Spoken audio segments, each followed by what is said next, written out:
En el día de hoy, cautivo y desarmado el Ejército Rojo, han alcanzado las tropas nacionales sus últimos objetivos militares. La guerra ha terminado. Burgos, 1 de abril de 1939, año de la victoria. El generalísimo Franco.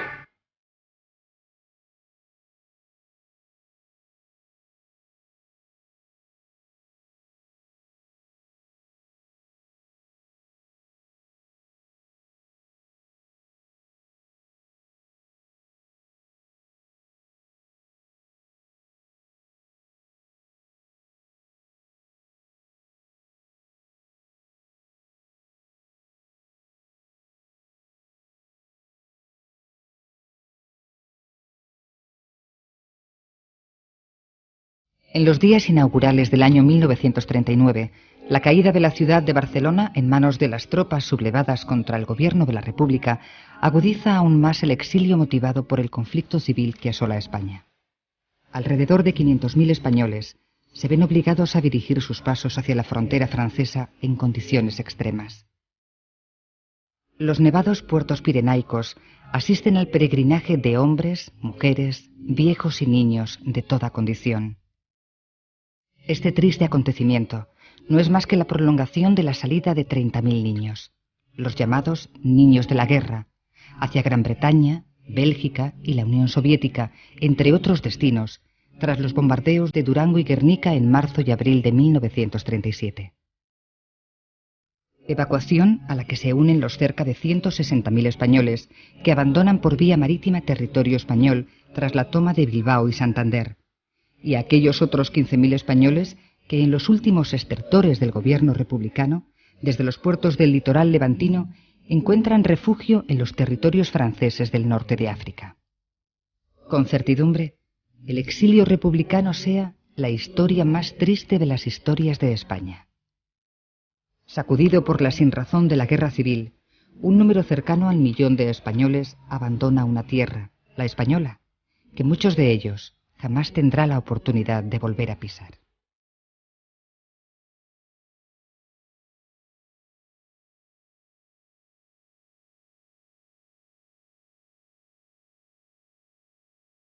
Fue una derrota absoluta, sin paliativos, sin proceso de paz y por tanto abocados a irse en las peores circunstancias. Sobre todo porque nunca se pensó que fuera una avalancha de tal magnitud. Se había pensado que se tendrían que exiliar los soldados, los oficiales, los responsables políticos. En principio se había pensado que saldrían unas 50.000 personas y así se le había avisado a Francia que hiciera lo posible por acoger hasta unas 50.000 personas. Pero la avalancha del año 39 llegó a 450.000, con lo cual se desbordaron todas las previsiones y las condiciones fueron no ya penosas, sino catastróficas, las condiciones de salida y las posibilidades de recepción por parte de las autoridades francesas. El cerca de 500.000 de españoles que atraviesa la frontera francesa en el invierno de 1939 desborda las previsiones de las autoridades galas, que adoptan la decisión de recluir a un amplio número de este contingente humano en improvisados campos de internamiento. Las playas del sur de Francia, los Pirineos Atlánticos y los territorios franceses del norte de África son testigos de esta ofensa a la condición humana de los exiliados españoles. No se esperaban que llegara 500.000 de personas. Es decir, nadie podía prever que fuera a llegar una cantidad de gente hambrienta, necesitada de atenciones, enferma, en un proceso de deterioro físico tan... Y claro, no tenían infraestructura para recibir a tanta gente. No estoy dando una justificación de lo que pasó con ellos. El trato fue inhumano, miles de ellos tuvieron que ir a unos campos de concentración, que no eran campos de concentración realmente, no había barracas, no había un techo en el que en el que protegerlos era la pura playa, y claro, en esas condiciones muchos encontraron allí la muerte. No mucho tiempo atrás, cuando los designios de la guerra abocaban al gobierno de la República a la derrota, el presidente de la misma, Manuel Azaña, solicita una paz honrosa que dignifique la huida del país de los perdedores. Los ejecutivos británico y francés, así como el jefe de gobierno de la República, Juan Negrín, habrían de hacer oídos sordos al llamamiento de Azaña. Azaña partía del supuesto de que si la República perdía la guerra, Francia y Gran Bretaña iban a perder la primera batalla de la guerra mundial que se avecinaba, ¿no? Y esa expectativa, que resultó falsa, pero que era razonable, es decir, que el interés de Francia y de Gran Bretaña era que Franco no ganara, porque eso suponía una victoria de Alemania y de Italia, le mantuvo hasta el final en su política, en su propuesta de una paz negociada por intervención de Francia y Gran Bretaña. Naturalmente, a medida que el ejército de la República fue vencido, esa perspectiva llegó a ser puramente ilusoria, es decir, no realista. Y ni Francia ni Gran Bretaña hicieron nada, ni tampoco el gobierno de la República prestó oídos a los intentos de Azaña. Es decir, que Negrín estaba convencido de que Franco no quería una paz y que era imposible y que Francia y Gran Bretaña no iban a intervenir. Tras su paso por Francia, la América de habla hispana es el destino final de gran parte del exilio español. México, Argentina, Chile, entre otros países latinoamericanos, acogen con generosidad a los republicanos españoles. El exilio español se produce unos 2 y medio, 3 meses antes de que comience la Segunda Guerra Mundial, y eso obliga a muchos de los exiliados a marcharse fuera. Afortunadamente, la América de habla española no había entrado en la contienda, fueron países de acogida para los exiliados españoles, salvo los que se quedaron en Francia o fueron a la Unión Soviética y de alguna manera quedaron envueltos por la Segunda Guerra Mundial. Los que tuvieron la suerte de marchar a América pudieron continuar su labor de investigación, de educación, de trabajo y de desarrollo profesional y personal. México es, sin lugar a dudas, el país de acogida que recibe con mayor entusiasmo a los exiliados españoles. La hospitalidad exhibida por el pueblo mexicano es reflejo de la humanidad de su presidente Lázaro Cárdenas. Quedan las puertas abiertas, que vengan todos los que quieran. En México, donde hubo una política de acogida por el entonces presidente Lázaro Cárdenas, hubo una recepción extraordinaria y además hecha con un criterio que favoreció a México, pero que fue también extraordinariamente favorable para los exiliados españoles, puesto que se pretendía que siguieran trabajando en aquel país en lo mismo que trabajaban en España, que no ha ocurrido como en otros exilios, que el exiliado, el emigrante, tiene que aceptar el trabajo que le ofrezcan para sobrevivir. Allí no, allí trabajaba en lo mismo que estaba trabajando en España, con lo cual su profesión no pierde continuidad y el desarrollo intelectual y científico encuentran una acogida muy favorable. La ocupación de Francia por las tropas hitlerianas, unido al armisticio de junio de 1940, que otorga el control de 2/3 del territorio francés a los nazis, trastorna el destino de muchos españoles exiliados. Los rojos españoles, con especial atención a los dirigentes políticos de la República, como en el caso de Manuel Azaña, se convierten, merced a los lazos que unen a la policía alemana con el régimen franquista, en objetivos de la Gestapo. Las tribulaciones de Azaña y de muchos refugiados como él comienzan cuando Alemania ocupa Francia, porque ellos vivían en una zona cercana a Burdeos y esa zona fue de ocupación, y a medida que los alemanes avanzaban tuvieron que ir retirándose porque sabían que si los alemanes les secuestraban, les enviarían a España para que fueran juzgados. y entonces Azaña inicia una penosa marcha hacia el este y para quedar en la Francia llamada libre, o sea, en la Francia no ocupada, la Francia bajo control de Pétain y en principio de la policía francesa, que tenía buenas relaciones con la alemana. Y ahí no actuó la policía alemana, no lo pudieron secuestrar, él se refugió en un hotel de Montauban, es su estancia final, y los que intentan secuestrarlos son agentes de la policía española y de Falange, porque había una especie de saña, ¿no? de saña vengativa en el gobierno español de coger al máximo posible de lo que ellos llamaban dirigentes rojos. Persecuciones que habrán de conducir a algunos de los exiliados, mayormente políticos, de regreso a España, donde serán sumariamente procesados, y a otros muchos, la gran mayoría, a los campos de exterminio alemanes. La política de la dictadura aquí pretendió ignorarles.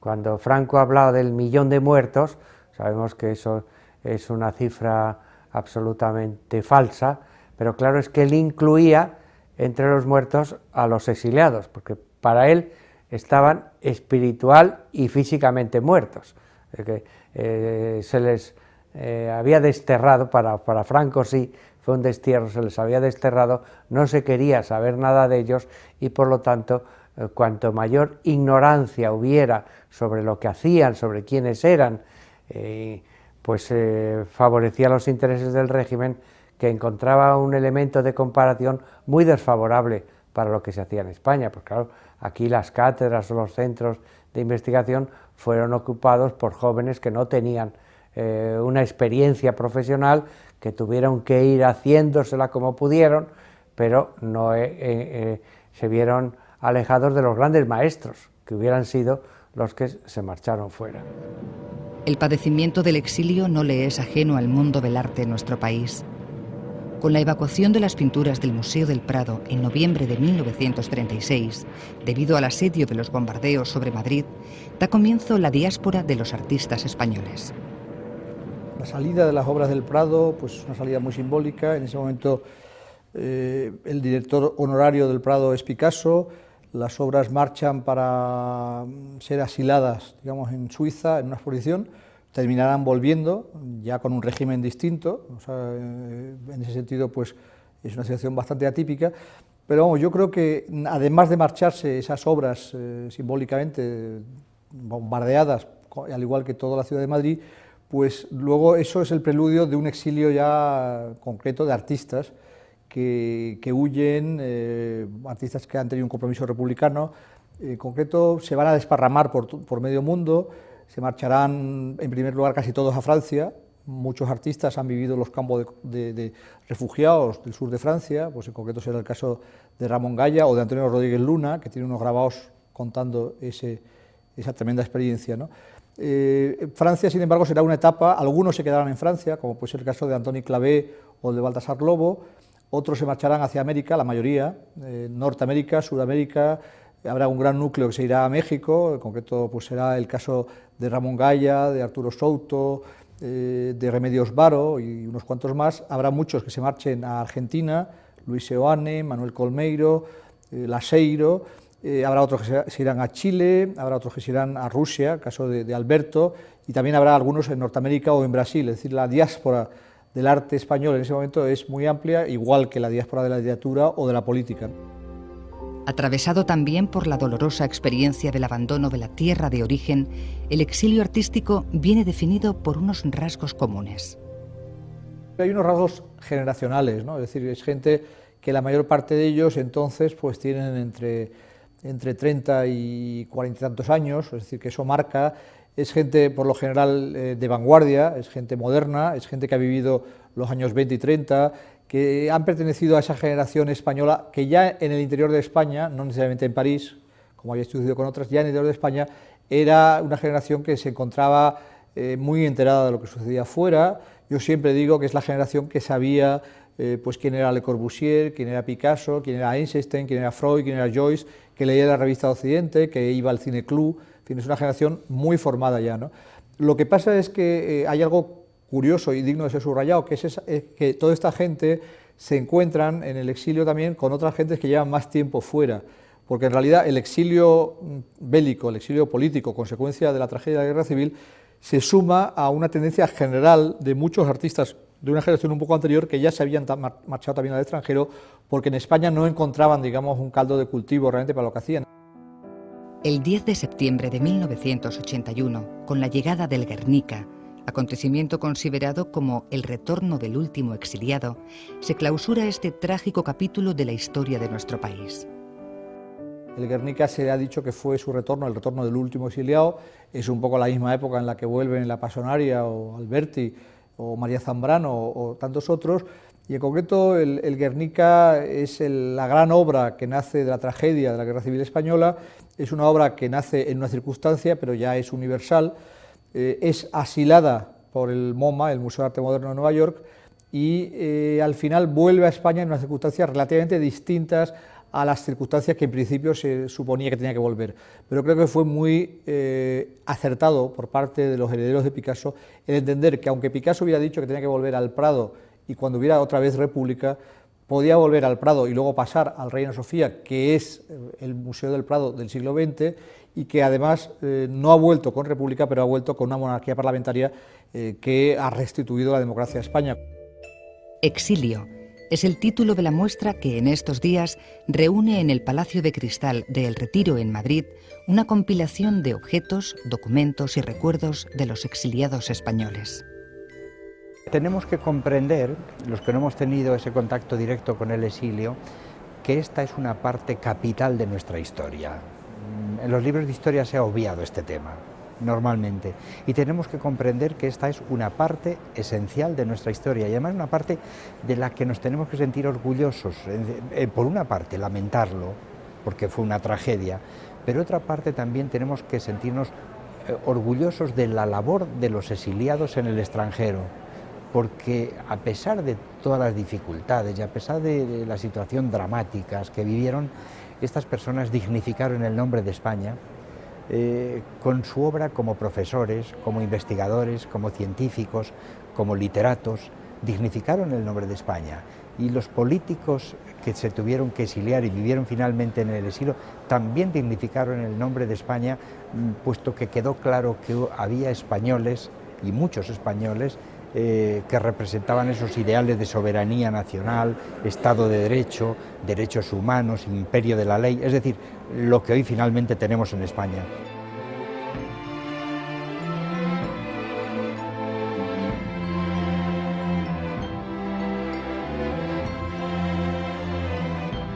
Exposición esta, la de Exilio, en la que se hace memoria de los avatares padecidos por los españoles que se vieron obligados al destierro, además de rendirse sincero agradecimiento a los países que acogieron gran parte del exilio republicano.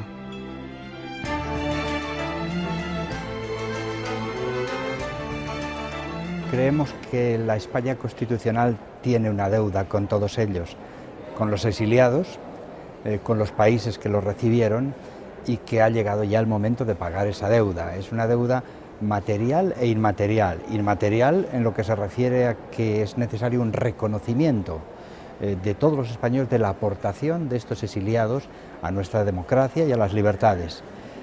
Y también yo diría que se necesita también pagar una deuda material. Hay todavía muchos exiliados por todo el mundo viviendo en condiciones muy precarias, en condiciones como no viven hoy en día la mayoría de los españoles.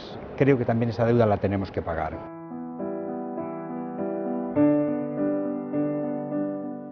España que perdimos, no nos pierdas. Guárdanos en tu frente derrumbada. Conserva a tu costado el hueco vivo de nuestra ausencia amarga, que un día volveremos, más veloces, sobre la densa y poderosa espalda.